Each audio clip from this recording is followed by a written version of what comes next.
पुण्यामध्ये सुद्धा काही मनसेच्या पदाधिकाऱ्यांनी सांगितलं अमोल मिटकरी आलं की चोपून मारू, कपडे फाडून मारू. तुमच्या बापाचं राज्य नाही. पुण्यामध्ये असेल, महाराष्ट्रामध्ये असेल, महाराष्ट्राच्या याच्यामध्ये कायद्याच्या बापाचं राज्य आहे, हे लक्षात ठेवा. तुम्ही जर कपडे काढून मारण्याची भाषा करत असाल तर ते कपडे जेव्हा तुम्ही काढायला पुढे आणताल तर तुमचे हात सुद्धा आम्ही ठेवणार नाही, एवढी ताकद ठेवतो. परंतु आपला हा गुन्हेगारीचा आखाडा नाही. धो पाऊस झाला आणि सर्वसामान्य जीवन विस्कळीत झालं. प्रत्येक नेते येऊन पुण्यामध्ये भेटून गेले, बोलून गेले. अशाच वेळी माननीय राजसाहेब ठाकरे सुद्धा पुण्यामध्ये आले आणि त्या पुण्याला सांगत असताना किंवा पुण्याच्या कारभारावर बोट ठेवत असताना त्यांनी नेत्यांवर टीका केली. जेव्हा राजसाहेबांनी त्या नेत्यांवर टीका केली म्हणजे माननीय अजितदादांवर टीका केली, त्यावेळी साहजिकच आहे राष्ट्रवादी काँग्रेस पक्षाकडनं डायरेक्ट त्यांच्या त्या टीकेला प्रत्युत्तर देण्यात आलं. परंतु राजकारणाचा दर्जा एवढा खाली चालला आहे की प्रत्युत्तर दिलं म्हणून मनसे सैनिकांनी किंवा मनसेचे जे काही दुसरी फळीतले नेते आहेत त्यांनी डायरेक्ट जी काही भाषा वापरली ती हाणामारीची, मारामारीची होती आणि समोरच्याला उचकून लावण्याची होती.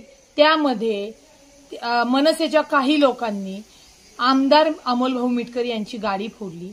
ती गाडी फोडल्यानंतर जीवे मारण्याचा प्रयत्न करण्यात आला म्हणून जवळजवळ 22 जणांवर गुन्हे दाखल करण्यात आले आणि ज्या गुन्हे दाखल करण्यात आले होते त्यातला एक जो कार्यकर्ता आहे त्याचा बीपी शूट होऊन त्याला हार्ट अटॅक येऊन तो गेला.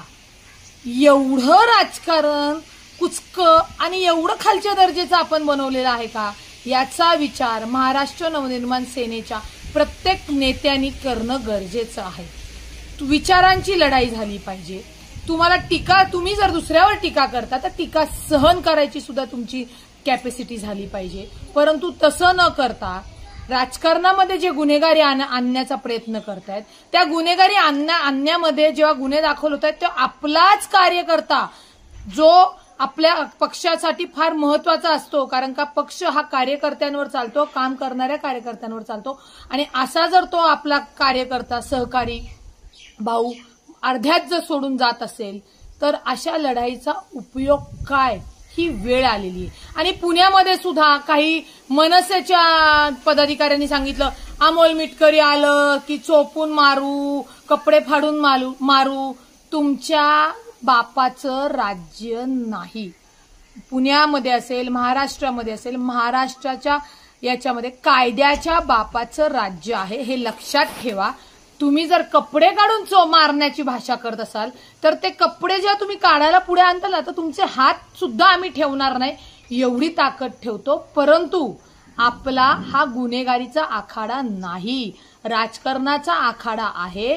राजकारणामध्ये आचार विचारावर बोललं पाहिजे, विकासावर बोललं पाहिजे आणि हे महाराष्ट्र नवनिर्माण सेनेच्या कार्यकर्त्यांनी स्वतःला समजवलं पाहिजे, सांगितलं पाहिजे.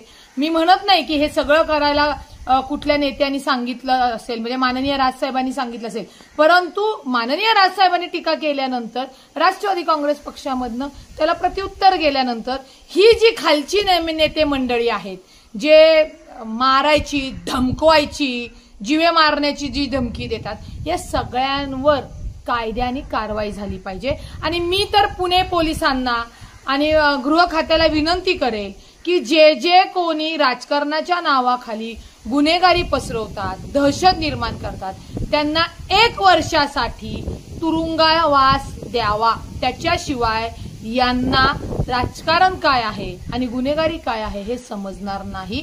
जर याच्यावर त्वरित योग्य ती कारवाई करून बंधनं आणली नाहीत तर अशाच पद्धतीने कुणी उठेल, आम्ही मर्दांगी दाखवतो, आम्ही हे दाखवतो. तुमची मर्दांगी दाखवायला तुमचं घर आहे, बाहेरच्याला मर्दांगी दाखवण्यासाठी आम्हाला अजिबात त्याच्यामध्ये इंटरेस्ट नाहीये. परंतु कार्यकर्त्यांनी भाषा ही जपून वापरली पाहिजे. टीका करताना टीकेचा स्तर तो टीकेसारखाच असला पाहिजे, तो व्यक्तिगत, तो गुन्हेगारी प्रवृत्तीला बढावा देईल हा नसला पाहिजे.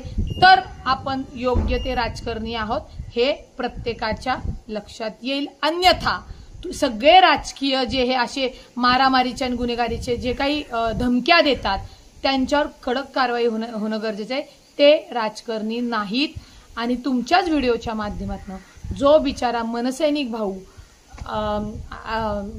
अटॅक येऊन मृत्युमुखी पडला, त्याच्या घरातल्यांना काय वाटलं असेल, जो काल परवा होता आणि आज अचानक हृदय झटका त्याला आल्यानंतर तो आज आपल्यात नाहीये.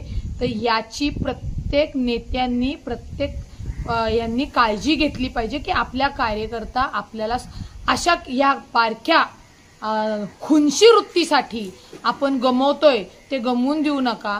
आपले कार्यकर्ते फार मौल्यवान आहेत, हे जरा लक्षात घ्या. आणि आंदोलनं ही जनतेच्या नागरिकांसाठी, विकासासाठी, लोकांची कामं होण्यासाठी 100 वेळा जेलमध्ये जा, तिथे तुम्हाला तो स्टार मिळेल. परंतु एखाद्याला टीका करत असताना मारण्याची धमकी देणं हे राज ठाकरे यांचा उल्लेख सुपारीबाज असा करणारे अजित पवारांच्या पक्षाचे नेते अमोल मिटकरी यांच्या गाडीची आज दुपारच्या सुमारास तोडफोड करण्यात आली. यावेळी राष्ट्रवादी आणि मनसेच्या कार्यकर्त्यांमध्ये बाचाबाची झाली. मिटकरींच्या गाडीवर हल्ला करणाऱ्यांमध्ये मनसेचे जे कार्यकर्ते सहभागी झाले होते त्यामध्ये जय मालोकर या तरुणाचाही समावेश होता. अकोल्यातील शासकीय विश्रामगृहाबाहेर झालेल्या या गोंधळानंतर जय मालोकर याला अचानक अस्वस्थ वाटू लागलं. त्यामुळे त्याला तातडीने रुग्णालयात दाखल करण्यात आलं. मात्र तिथे डॉक्टरांनी जयचा हृदयविकाराच्या झटक्याने मृत्यू झाल्याचं सांगितलं. दरम्यान घरातील तरुण पोराचा अकाली मृत्यू झाल्याने मालोकर कुटुंबावर दुःखाचा डोंगर कोसळलाय.